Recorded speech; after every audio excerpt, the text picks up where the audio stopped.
புரட்சித் தலைவர் எம்ஜிஆர் அவர்களை பற்றி சத்யா ஸ்டுடியோ பத்மநாபன் அவர்கள் கூறியதை தற்பொழுது காண்போம். சொல்லுதல் யாருக்கும் எளிய, அறியவாம் சொல்லிய வண்ணம் செயல் என்றார் வள்ளுவ பெருந்தகை. அந்த பொய்யாமொழிக்கு ஏற்ப சமதர்மம், பொதுவுடைமை ஆகிய லட்சியங்களை மேடையிலே பேசுவது எளிது. கடை தேங்காயை எடுத்து வழிப்பிள்ளையாருக்கு உடைப்பது போல் யாருடைய சொத்தையோ எடுத்து சொக்கனுக்கும் ஏழை குப்பனுக்கும் பகிர்ந்தளிக்கும்படி மேடை புரட்சி செய்வது அதைவிட எளிது. ஆனால் தன்னுடைய நெற்றி வேர்வை நிலத்தில் விழ அயராது உழைத்த உழைப்பால் உருவான ஒரு நிறுவனத்தின் நிர்வாகத்தை அதன் தொழிலாளர்களுக்கே சமமாக பிரித்தளிப்பது என்பது எல்லோருக்கும் உரியதன்று. அது எங்கள் வாழ்க்கை பாதையின் ஒளிவிளக்காம் புரட்சித் தலைவரை போன்ற பொன்மனச் செம்மல்களுக்கே உரிய ஒன்று. ஈத்துவக்கும் இன்பம் அறிந்த பெருந்தகையிடம் சேரும் செல்வத்தை ஊருணி நீர் நிறைந்ததற்கும் ஊர் நடுவே பழமரம் பழுத்ததற்கும் தமிழ்மறை ஒப்பிடுகிறது. அந்த முப்பாலுக்கு ஏற்ப எங்கள் இதே தெய்வம் பெற்ற லட்சங்கள் எல்லாம் ஏழை எளியோரின் ஏழ்மையை தீர்க்கும் லட்சியத்திற்காகவே பயன்படுத்தப்பட்டன. திரையுலகிலேயே வற்றாத வழங்கும் காமதேனுங்களாக கருதப்படுபவை திரையரங்கங்கள்தாம்.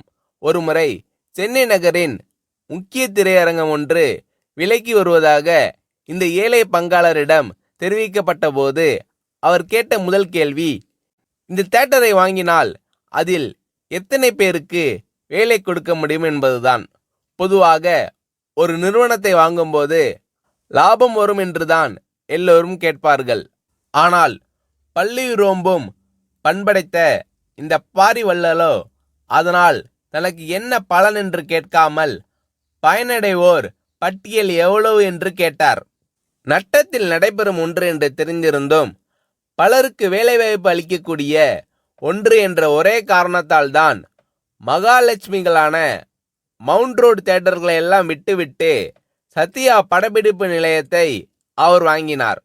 அவரது உடல் மட்டுமல்லாது அவரது உள்ளமும் இவ்வாறு சொக்க தங்கமாக இருந்ததால்தான் இன்று இந்த வையகமே அவரது புகழை பாடி நிற்கிறது. முத்தமிழ் மண்டலம் மட்டுமல்லாது இந்தியாவே இன்று அந்த நம்பிக்கை நட்சத்திரத்தின் விழியசைவிற்கு காத்திருக்கிறது. இந்த ஈகை குணமும் கொடைத்தன்மையும் இன்று நேற்று வந்ததல்ல.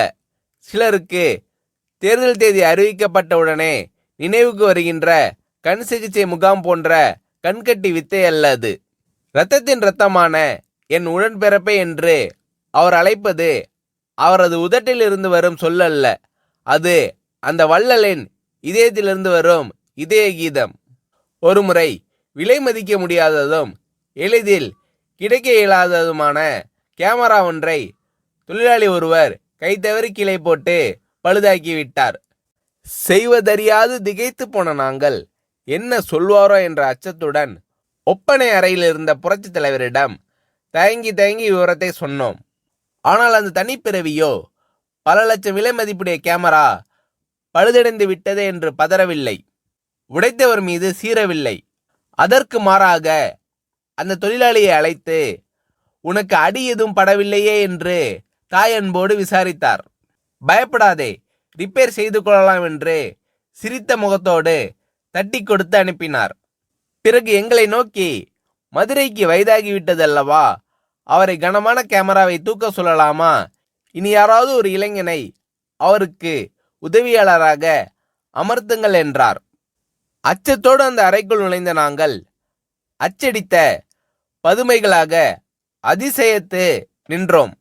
இப்படிப்பட்ட இதய கீதங்களை 27 ஆண்டுகளுக்கு மேலாக அருகில் இருந்து சுவைக்கும் பெரும்பேறு பெற்ற சிலரில் நானும் ஒருவன்.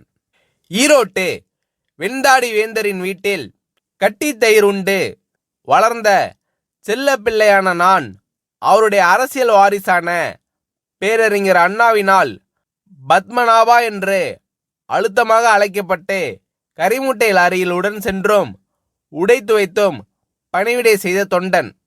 இன்று அந்த இங்கர்சாலின் இதே கனியான புரட்சி தலைவரின் ராஜசபையில் நானும் ஒரு அங்கம் என்று எண்ணும்போது என் தோள்கள் அந்த தேவனின் புகழை எண்ணி எண்ணி பூரிக்கின்றன. இதழ்கள் என் தலைவனின் புகழ் பாடி பாடி துடிக்கின்றன. இமைகள் அந்த சான்றோனின் தரிசனம் கண்டு கண்டு கழிக்கின்றன. ஏனெனில் என் தலைவனின் அத்தாணி மண்டபத்திலே நித்தில குவியல்களுக்கு மதிப்பில்லை. என்றும் நிலைத்து நிற்கும் நீதிக்குதான் மதிப்பு. ஊரை அடித்து உலையில் போடும் உளுத்தர்களுக்கு அங்கு இடமில்லை. ஆனால் உண்மை உழைப்பிற்கு அந்த ராஜசபையிலேயே என்றும் ஏற்றம் உண்டு. அந்த தேவ சபையிலேயே ஓடுபோரும் உயர்போரும் ஒப்பர்தான். உற்றாரும் ஒன்றுதான், ஊர்கோடி உலகப்பனும் ஒன்றுதான். அவ்வளவு தூரம் ஏன்? காரி உமிழும் கடைமகனையும் தன் மகன் போல் மடியேந்தி உயிர் காக்கும் உத்தமர் அவர். இன்னா செய்தார்க்கும் இனிய செய்வதே அவர் இயல்பு. கொல்ல வந்த கொடியோரையும் அன்பொழுக அண்ணன் என்று அழைப்பதே அந்த அண்ணலின் சால்பு. அவரை எதிர்த்தோர் என்றுமே வாழ்ந்ததில்லை. அது அவருடைய ராசி. குடைநிழலிலிருந்து குஞ்சரம் ஒருவராக இருந்தாலும் அவரது கடைவிழி சிவந்தாலே கரியாகி போவார். இது வரலாறு. ஆனால் ஆண்டவனை நம்பினோர் மட்டுமல்ல, இந்த ஆண்ட கையை நம்பினோரும் கைவிடப்பட்டதில்லை. அதற்கு அந்த ஆலமரத்தின் நிழலில் இளைப்பாரி கொண்டிருக்கும் நாங்களே இரத்த சாட்சிகள்.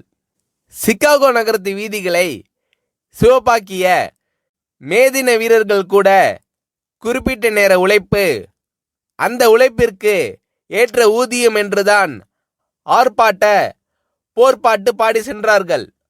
ஆனால் புரட்சி தலைவரோ அதனினும் ஒரு படி மேலே சென்று உழைப்பிற்கு ஏற்ற ஊதியம் பெறுவதை விட எங்களை அந்த நிறுவனத்தை நிர்வகிக்கும் பங்குதாரர்களாகவே ஆக்கியிருக்கிறார். இன்று சத்யா ஸ்டுடியோவை நிர்வகிக்கும் ஒர்க்கர் கம்பைன்ஸில் நாங்கள் எல்லாம் ஊழியர்கள் அல்ல, பங்குதாரர்கள். அதிலும் எப்படிப்பட்ட பங்குதாரர்கள்? பொது மேலாளர் முதல் துப்புரவு தொழிலாளி வரை எல்லோரும் ஓர் நிலைதான். உயர்வு தாழ்வு அற்ற சம பங்குதாரர்கள்தான். இந்திய துணைக்கண்டத்திலேயே ஏன் உலகம் முழுவதிலும் தொழிலாளர்களை சம பங்கு நிர்வாகிகளாக இருந்து நடத்தும் ஒரே படப்பிடிப்பு நிறுவனம் சத்யா ஸ்டுடியோ ஒன்றுதான்.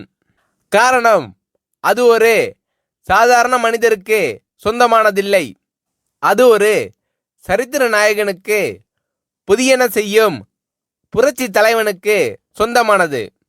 பகுத்துண்டு பல்லுயிர் ஓம்புவதை நூலோர் தொகுத்தோற்றுள் எல்லாம் தலை என்று கூறும் குரல் நெறி தெரிந்த ஒரு குமணனுடையது. அந்த குமணனுடைய காலடியில் நாங்கள் நிற்பதில் அந்த வள்ளலின் சுடரொளி எங்கள் வாழ்க்கையின் வழிகாட்டி ஆகிறது. நாங்களும் எங்கள் குடும்பத்தினரும் உண்ணும் போதும் உறங்கும் போதும் அந்த ஏந்தலை எங்கள் வாழ்க்கை பாதையின் ஒளிவிளக்காம் புரட்சி தலைவர் நீடூழி வாழ்க என்று நித்தம் நித்தம் வாழ்த்தி வணங்கி கொண்டிருக்கிறோம் என்று புரட்சி தலைவர் எம்ஜிஆர் அவர்களை பற்றி சத்யா ஸ்டுடியோ பத்மநாபன் அவர்கள் கூறுகிறார்.